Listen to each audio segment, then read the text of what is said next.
ठटे में गोठणन पारा निजी बैंकुन ऐं व्याजन तरफा लॉकडाउन में बे कर्ज जी वसूली करण खिलाफ एहतजाज कयो वियो। ठटे में निजी बैंकन जे अमले समेत व्याजन तरफा जारी कयल रक़मन जी वसूली लाइ घर घर वञी हिरासा करण समेत ज़हनी दबाव ॾियण खिलाफ औरतुन प्रेस क्लब ठट्टो आॾो एहतजाजी मुज़ाहिरो कयो। उन मौके ते औरतुन ऐं मर्दन शरीफा बशीर, हमीदा मुख्तियारी, इमरान भट्टी ऐं ॿियनि चयो त मौजूदा कोरोना वायरस जी सूरत-हाल में लॉकडाउन सबबि जिते ग़रीब माण्हू गुज़िरियल 40 ॾींहनि खां बेरोज़गार थी घरनि में वेठा आहिनि, उते वरी व्याजनि ऐं बैंकनि जे अमले कर्ज़नि जी वसूलीअ लाइ जीअण जंजाल करे छॾियो आहे। घर में खान जी मसलो पियो आहे।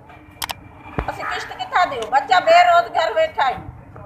अम्मा केर तो चाहे किस्त ॾियो?